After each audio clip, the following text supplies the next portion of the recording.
আসসালামু আলাইকুম। কেমন আছেন? অনেক দিন পর রানাবাড়ি আবার। কত গম গম আনন্দময় স্থানটি ছিল। এখানে কতগুলো আম গাছ ছিল, কিচ্ছু নেই।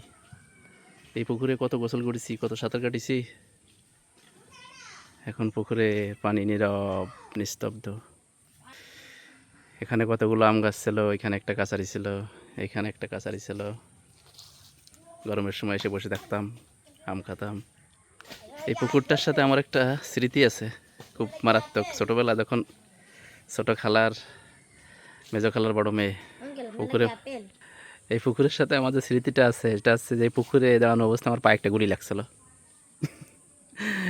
আমার ছোটো খালা আর মেজো খালার বড় মেয়ে, ওরা মাছ মারতেছিল, আমি অর্থাৎ মাছের জুড়ি ধরে রাখছিলাম।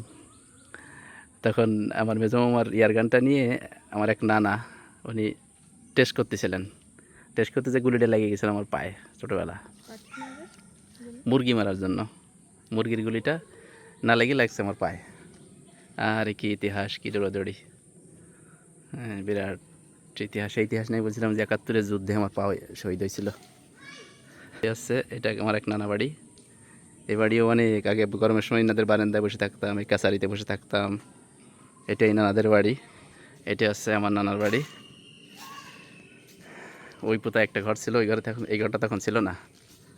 এই ঘরটা আমার ছোটো মামা দিছে পরে, অনেক পরে দিছে। হ্যাঁ, এইখানে তখন আসা যেত না, জায়গা তখন মাটি ছিল না, পানি শুনি হতো। এইখানে এই ঘরটা ছিল না। এই যে জায়গাটা, এই জায়গাটা ছিল রান্নাঘর। এই জায়গাটা রান্নাঘর ছিল, এই ঘরের এই সামনের জায়গাটায়। আর এই ঘরটা ছিল, এখানে আমরা আসতাম, বসতাম, থাকতাম।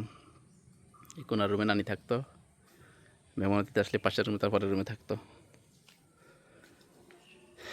এই টিউবওয়েলের আগেও একটা টিউবওয়েল ছিল, এটা পরে দিয়ে তাও নষ্ট হয়ে গেছে। এখন সেই আনন্দ ঘন দিনগুলো আর সেই জমজমাট স্থানটি কীরকম নীরব, নিস্তব্ধ,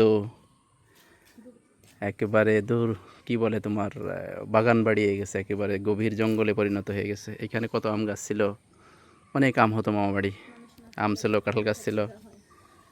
এখন এ বাড়ি কেউ মানুষও নাই, আগের মতন জমজমাটও নাই, সেই আনন্দ নেই, আগের মতো সবার আসা যাওয়াও নেই। চলুন পাশে ছোটো নানার বাড়িটা ঘুরে দেখাই এবার। এটি ছোটো নানার বাড়ি। এই বাড়িটাও আগের থেকে আপডেট হয়েছে, আগে এরকম ছিল না, ইটের ঘর ছিল না আগে এরকম। এ বাড়িতেও কেউ নাই, সবাই যার যার কর্মব্যস্ততায় বাইরে। মামারা, নানা নানি তো নেই, তেনারা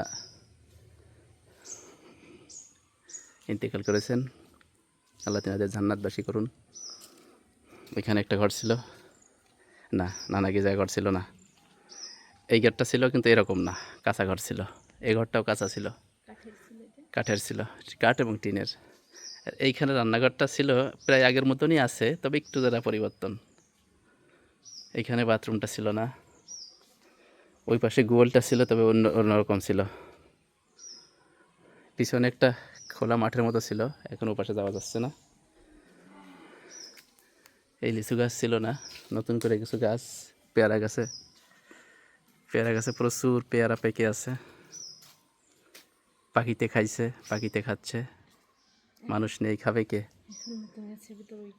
এখন একটা নতুন গাছ দেখতেছি, চায়না কমলা গাছ। মাশাল্লাহ, প্রচুর কমলা হয়েছে গাছে, দেখেন কি পরিমাণ, প্রতিটা ডালে ডালে পাতার সাথে মিশে মিশে আছে। মাশাল্লাহ, প্রচুর ধরেছে। এটি অতিরিক্ত ধরার কারণে দেখেন এখান দিয়ে ডালটা বেঁকে আসছে, একটু বাঁশ দিয়ে রেখে গেছে। গতকালও নাকি আমার এক চাচতো মামু ছেলে এখানে, জানি না, আজকে এসে কাউকে পাইনি। আমার ছোটো খালা ওই বাড়িতে থাকে, কিন্তু ওনাকেও পেলাম না।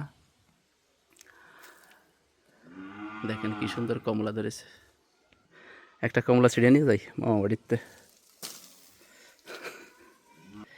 এটাই হচ্ছে আর এক নানা বাড়ি। এই যে কমলা,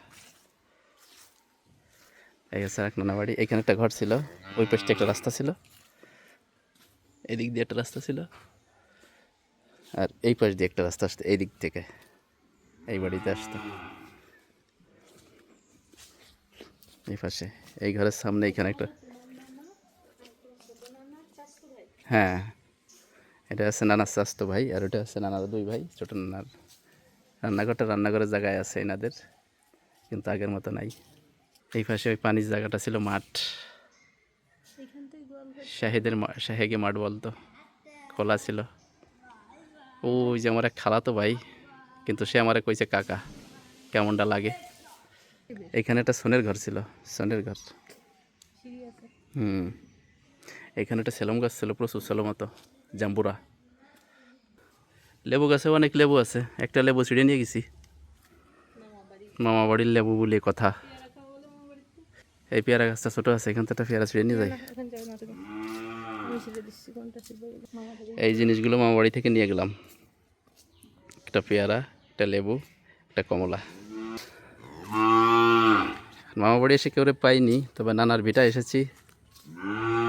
নানার কথা মনে হলো, নানা খুব ভালোবাসতেন আমাদের, নানিও খুব ভালোবাসতেন। নানা বাড়ির যে মূল বিষয়টা সেটা আছে নানা নানি, তিনারা যখন থাকেন না তখন এই বাড়িটার আনন্দ, সেই বাড়িটার ভালোবাসা, আদর সবই শেষ হয়ে যায়। এই বারান্দায় কত আড্ডা হয়েছে, এই পুকুরে কত সাঁতার কাটিছি, কত গোসল করেছি, মায়ের খাইছি অনেক অতিরিক্ত গোসল করা নিয়ে। আজ এ পর্যন্তই পুকুর পাড়ে দাঁড়িয়ে নানা বাড়ির এই ইতিহাসটা শেষ করলাম, ভিডিওটা শেষ করলাম। আমি জানি না আর কবে আসবো, আল্লাহ যদি নানে আবার আসবো। নানার ভিটাটা দেখতে ভালো লাগে। আল্লাহ হাফেজ, ভালো থাকবেন, আসসালামু আলাইকুম।